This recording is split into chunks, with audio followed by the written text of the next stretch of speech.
Salut à tous. Pour cette vidéo, j'ai l'honneur de recevoir Stéphane Winkel. Alors Stéphane, c'est quelqu'un qui a une très belle chaîne YouTube. C'est aussi quelqu'un qui lance un événement pour la communauté, mais ça, on va aussi vous en parler. C'est quelqu'un qui a découvert le Bitcoin à 1,66 €. Stéphane, bonjour à toi. On va rentrer directement dans le vif du sujet. Est-ce que tu peux nous raconter en 2-3 mots ton histoire et peut-être même à quel point de découvrir un Bitcoin à 1,66 €, à quel point ça peut changer la vie? Oui, bonjour Sylvain et merci de m'accueillir sur ta chaîne. Effectivement, moi j'ai une histoire un peu atypique parce que je suis rentré très tôt dans le monde des crypto-monnaies. Donc en 2011, comme tu l'as dit, j'ai découvert les crypto-monnaies. Il y avait que le Bitcoin à l'époque. C'était la seule crypto-monnaie qui existait. Et c'est vrai que j'ai un peu lu le white paper, j'ai un peu lu les forums. À l'époque, en France, on ne parlait pas du tout de ça. Il fallait aller sur des forums américains. J'avais un copain qui était assez geek et qui m'en avait parlé, en fait. C'est lui qui m'en avait parlé. Et puis, on a un peu fait des recherches. Lui, on avait acheté pour 2 000 € et il m'a dit qu'il avait eu 6 000 € en 3 mois. Seulement, le truc s'était crashé, donc il avait plus que 1 000. Donc voilà, donc il savait pas trop, déjà des grosses variations dès le début. Bon, après, moi, je me suis dit, bon, c'est comme une économie alternative, décentralisée. C'était le peer-to-peer à l'époque, on échangeait des films. Et je me suis dit, mais c'est quand même pas mal. Je veux aussi miser ce que je peux perdre, hein, 2 000 € comme lui. Et en fait, moi, j'ai misé ça et j'ai fait aussi 6 000 en 3 mois. Et là, je me suis dit, bon, là, ça allait quand même d'être intéressant. Donc, j'ai remis 10 000 €. À ce moment-là, j'avais 3 200 bitcoins. Et là, ça a fait que monter. Enfin, c'était juste incroyable. Et c'est vrai que je suis devenu, en 1 an et demi, je suis devenu millionnaire en euros. Et oui, c'est vrai que ça peut vraiment changer une vie. Parce que voilà, quand tu mets 12 000 € et puis tu as 1 million, euh, tu, enfin, tu vois le monde différemment, quoi. Donc, ça, c'est clair. Moi, en dehors, j'avais d'autres business qui tournaient pas mal, où j'avais quand même quelques centaines de milliers d'euros aussi. Donc voilà, j'étais pas non plus à risque s'il se passait un problème. Et effectivement, il s'est passé un problème parce que j'avais mis tout sur un exchange, Mt. Gox, et tout m'a été confisqué, c'était hacké. Donc on a tous perdu nos crypto-monnaies à l'époque. C'était l'exchange numéro un. Comme quoi, on revoit l'histoire se répéter avec FTX récemment, mais le beau dans l'histoire, c'est que je vais en retrouver une bonne partie ici en 2024. Ils vont nous rembourser tous. Ils ont déjà remboursé 25% des gens. J'ai pas encore été remboursé moi, mais je vais être remboursé de 15% de ce que j'avais à l'époque. Mais ça représente une très très belle somme. Et bien sûr, je me suis refait dans d'autres crypto-monnaies avec mes erreurs que j'avais appris euh, par après. Donc, j'ai quand même réussi à redevenir multimillionnaire en crypto avec l'Ether et les autres crypto-monnaies que j'ai achetées. Eh ben, félicitations Stéphane. C'est vrai qu'on avait discuté un petit peu en off et j'avais zappé cette histoire de MTGOX. Et effectivement, oui, ça s'est reproduit avec FTX. J'ai quand même une question qui revient assez souvent, hein, que les gens se posent encore aujourd'hui. Est-ce qu'il est encore possible de changer de vie grâce à la crypto? Peut-être que tu vas me dire que ça dépend du montant qu'on est prêt à investir, certainement que ça dépend de nos compétences, etc., etc. Mais est-ce que tu penses qu'on aura encore vraiment des multiplicateurs comme on a eu par le passé? Est-ce que vraiment tu penses qu'on a encore vraiment cette possibilité-là de changer de vie avec la crypto? Oui, donc en fait, je pense sincèrement qu'il y a encore moyen, surtout ce bull run qui va peut-être être le dernier où il y a moyen de se faire pas mal d'argent parce qu'il y a tous les institutionnels ça qui rentrent, les ETF, Bitcoin et autres. Donc je crois que ça va être une grosse montée ici qui va arriver encore pendant 1 an et demi. Et c'est vraiment l'occasion, peut-être la dernière, de devenir millionnaire avec une petite partie d'argent. Mais donc, pour comparer à l'époque, moi j'ai pris beaucoup de risques en misant sur le Bitcoin qui pouvait disparaître du jour au lendemain. Le market cap du Bitcoin était très faible, donc il savait faire des multiples fois 100 comme je l'ai eu assez rapidement.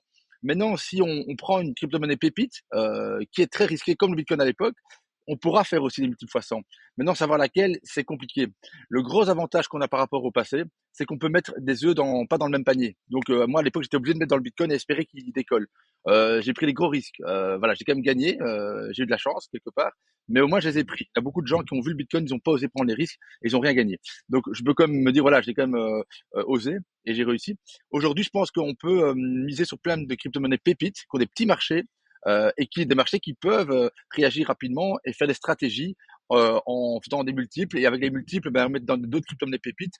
Voilà, moi, honnêtement, c'est la stratégie que j'adopterais aujourd'hui. C'est de miser sur 10 crypto-monnaies pépites, par exemple, en espérant de faire des multiples x2, x3, x4, et les revendre à ce même moment-là, quand on a réussi à avoir un beau multiple. Et avec cet argent, les remettre dans d'autres crypto-monnaies pépites et jouer pendant un an et demi comme ça. Et je pense qu'à l'heure de là, il y avait vraiment moyen de faire x100. Maintenant, évidemment, ça reste risqué, c'est pas garanti, mais pour moi, il y a des possibilités d'arriver à ce fameux x100 que beaucoup de gens recherchent encore aujourd'hui. Et je pense que ce sera peut-être la dernière occasion qu'il y aura moyen, avec une certaine facilité, de le faire, parce qu'après, il y aura toujours moyen, mais ça va être beaucoup, beaucoup, beaucoup plus compliqué. Enfin, vraiment, comme les tout grands traders de ce monde arrivent, mais c'est toujours 1 sur 1000, quoi, là, après, dans le futur. Alors, je partage pleinement ton avis là-dessus. Je suis convaincu que le Bitcoin va encore nous gâter, va encore nous faire une belle phase haussière. Mais par contre, effectivement, je pense comme toi que c'est sur des petites capitalisations qu'on arrivera vraiment à tirer notre épingle du jeu et vraiment à faire des multiples très intéressants. Et donc, en ce sens, j'ai décelé un petit peu dans ton discours deux, trois petites choses. Si tu permets, on va creuser un petit peu cette partie-là. On va aller un petit peu plus loin. Tu as parlé des ETF Bitcoin, tu as parlé de l'arrivée des institutionnels. Moi, personnellement, je pense que cette arrivée des institutionnels va vraiment changer le paysage de la crypto. Et donc, fondamentalement, tout ce qui se passe dans le milieu de la crypto risque d'être un petit peu sous contrôle, finalement.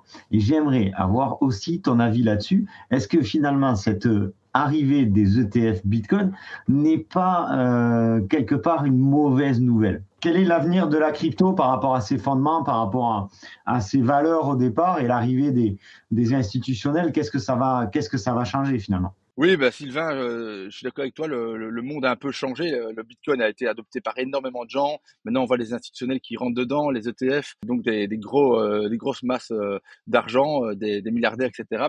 Donc, on n'est plus à l'époque du Bitcoin pris par les CryptoPunks, qui est une communauté spécifique. Après, voilà, c'est la vie, qu'on va dire. Le Bitcoin avait décidé de se laisser aller et de voir où il allait sans qu'on décide pour lui. Et donc, c'est ça qui est beau aussi, c'est qu'il a réussi en tout cas à convertir tout le monde dans son économie, à être accepté par tout le monde. Je pense qu'il a réussi ce côté-là. Et je pense que les gens qui veulent revenir aux racines, etc., devront peut-être se tourner vers des crypto-monnaies plus anonymes. Il y en a plein d'autres maintenant, hein, qui permettent l'anonymat et autres. Et donc, voilà. Donc, je pense que moi, je suis fier de ce que le Bitcoin a accompli, montre qu'il a toujours eu raison face à tous les plus grands économistes qui ont dit qu'il allait disparaître, que c'était une bulle, que c'était Ponzi. Donc là, moi, je suis content de ça. Maintenant, voilà, c'est clair que ça va être mêlé à pas mal de choses. Mais après, le Bitcoin reste toujours indépendant et il est décentralisé. Et on en fera ce qu'on a envie de faire. Mais voilà, si maintenant les gens veulent quitter un État ou les directives ou les lois qui sont régies par un État, ils peuvent. Ils vont dans un autre État qui convienne mieux, qui laisse faire le Bitcoin comme il veut, sans taxation, sans machin. On aura toujours le choix, je pense. Donc voilà, pour moi, c'est quelque chose de logique. Les choses avancent et on peut pas contrôler. Et voilà, c'est ça qui est beau aussi. Très bien, très très bien, merci Stéphane. Même si le Bitcoin perd son identité aujourd'hui, quelque part, enfin aujourd'hui ou demain, il y a selon toi quand même la possibilité de continuer à gagner beaucoup d'argent avec la crypto, donc en investissant, en soutenant des projets. Ça fait quelques temps, ça fait quelques jours que je vois apparaître de plus en plus sur YouTube le mot super cycle. Personnellement, je pense aussi qu'on va vers quelque chose d'exceptionnel de par l'arrivée des ETF Bitcoin et donc de tout cet argent qui rentre dans le marché de la crypto. Quel est ton avis, toi, là-dessus? Est-ce que tu partages cet avis-là ou est-ce que, au contraire, tu penses que ce super cycle, finalement, ne sera que poudre aux yeux et peut-être que dans une semaine ou dans 15 jours, on va se planter. On va se planter et on va se retrouver avec un Bitcoin à 25 000 $. Non, mais je pense vraiment que effectivement, on va vivre un bull run comme on en a vécu. Moi, j'en ai déjà vécu trois, c'est le quatrième que je vis, et il y en a pas plus parce qu'on est au quatrième halving. Donc, j'étais vraiment au tout début. Et je pense effectivement qu'on va vivre un super cycle du fait que les milliardaires de la planète rentrent dans l'équation avec les ETF Bitcoin et autres. Et que donc ça va faire un effet de levier incroyable cette fois-ci. Évidemment, le Bitcoin ne montera pas aussi fort que lors du premier cycle où il a fait peut-être même quasi fois 1000, je pense. On a atteint, parce que moi je suis passé d'1,66 € à 1000 dans le premier cycle et puis c'est retombé, hein, mais pour montrer quand même que on faisait des multiples énormes. Mais sur d'autres crypto-monnaies, il y aura ce cas-là parce que ce sera soutenu par une économie vont vraiment qui va exploser avec les entrées des ETF. Il faut savoir que maintenant, on était genre à 400 millions par jour qui rentraient dans les ETF il y a de là une semaine, et maintenant on dépassait le milliard. Donc on va peut-être avoir des jours à 10 milliards dans quelques temps et même peut-être plus. Donc ça va accélérer et on sent déjà qu'on est qu'au début de ce bull run et que je pense que là ça va faire vraiment mal. Il faut en profiter. Moi je dis qu'il faut en profiter et le suivant, ben les milliardaires seront déjà rentrés dans le jeu, donc ce sera difficile de faire des multiples aussi forts. Donc je pense vraiment qu'on est vraiment arrivé dans un Super Six cette fois-ci. Ok, ben nous voilà quelque part rassurés, même si personnellement j'en doutais pas. Tu nous as dit il y a quelques secondes que c'était ton troisième bull run, ton quatrième halving, c'est ça, si je me trompe pas, ou quatrième bull run, quatrième halving. Quel serait pour toi le meilleur conseil, on terminera sur cette question, le meilleur conseil ou les meilleurs conseils que tu pourrais partager avec toute ton expérience, toute ton expertise pour les abonnés de la chaîne? Est-ce que tu peux nous partager quelques tips? Oui, bien sûr. Mais donc, le numéro un, c'est clair que, comme je disais, il faut avoir une stratégie pour réussir son bull run, pour réussir à faire un maximum d'argent. Hein. C'est un peu l'objectif de tout le monde. Je pense qu'il y aura plus ou moins 1 an et demi pour le faire. Et pour ça, il faut vraiment connaître toutes les crypto-monnaies qui existent, les pépites, etc., pour les dénicher. Et donc, il faut s'entourer, il faut avoir des recherches, etc. Mais moi, personnellement, même moi, je peux pas, j'ai pas le temps de regarder tous les crypto-monnaies pépites et je m'entoure de coachs que j'engage, hein, qui aident ma communauté aussi. On déniche les pépites entre nous, on met les cerveaux ensemble et je suis en contact, moi, avec des d'autres youtubeurs, on échange des conseils aussi, etc. Et ça permet vraiment d'avoir, plus on a de connaissances, plus on a de cerveaux branchés dans la connaissance, plus on a des vrais tuyaux. Parce que quand on est tout seul dans son coin, c'est dur d'avoir vraiment, on déniche des petits trucs, mais s'il y a 3 cerveaux, ben, 3 fois plus de petits trucs. Et puis, si tu as des youtubeurs avec toi, ben, c'est 100 fois plus. Et donc, voilà, moi, le conseil, c'est vraiment d'analyser tous les crypto-monnaies pépites pour faire des stratégies, les acheter, les revendre quand ils font des multiples et racheter d'autres, etc. Et pour ça, je pense que le meilleur conseil que je peux donner, c'est de rencontrer des gens, d'être aidé dans des communautés, hein, comme vous l'êtes sûrement. Hein.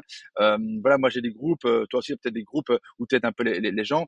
Et évidemment, moi j'ai eu l'idée de faire cet événement crypto Web3 Connect à Paris le 30 mars pour justement pouvoir avoir cette occasion de rencontrer tous des gens qui sont comme vous, comme nous, des gens qui ont envie de partager les tuyaux dans les crypto-monnaies, les pépites qu'on suit, etc. Il y aura tous les créateurs de contenu qui évidemment ont une communauté, qui ont des coachs comme moi, qui seront là avec toute leur info. Et donc c'est vrai que cet événement, il va vraiment être là, à mon avis, pour booster vos connaissances, votre réseau. Et c'est pour ça que je l'ai fait. C'est vraiment pour l'intérêt de la communauté, aussi pour pouvoir rencontrer tous les communautés des autres, hein, de la tienne, Sylvain, celle des 25 créateurs de contenu qui seront avec nous ce jour-là. Et c'est pour ça que je pense que vraiment l'idéal, c'est de se rencontrer et cette idée m'est venue. Et donc voilà, il y aura plein de créateurs de contenu, dont toi, Sylvain, qui seront là. Ça va être super sympa pour nous, pour vous, pour tout le monde. Et donc moi, je vous invite à venir à Paris ce 30 mars. Je pense que ça va être une journée de 9 heures à 20 heures. Il y a même une soirée vie plus tard. Il y aura 25 speeches de qualité sur l'intelligence artificielle, sur la DeFi, sur les crypto-monnaies pépites, sur bah oui, tout ce qui est tokenisation des actifs en forme crypto, etc. Donc je pense que vraiment, il y aura énormément de valeur. Chacun fera un sujet de 10 minutes, hein, toi aussi, Sylvain. Et, euh, et voilà, donc tu peux le dire à ta communauté que tu seras là et dire qu'il y a une super offre aussi à leur proposer actuellement. Yes, effectivement, Stéphane. Pour moi, cette date du 30 mars est cochée d'une grande et belle croix. Je serai à Paris, comme tu l'as dit, en compagnie de 25 autres créateurs de contenu. L'objectif de tout ça, pour moi personnellement, c'est de sortir derrière cet écran, de venir à votre rencontre, de venir à la rencontre de tout le monde, que ce soit les confrères et que ce soit surtout la communauté. Parce que c'est vrai que par les messages, par tout ça, c'est bien, c'est chouette, mais quand on peut se rencontrer en réel, c'est quand même beaucoup, beaucoup mieux. Donc, je vous donne rendez-vous à Paris en compagnie de Stéphane. Je vous laisse les liens dans la description.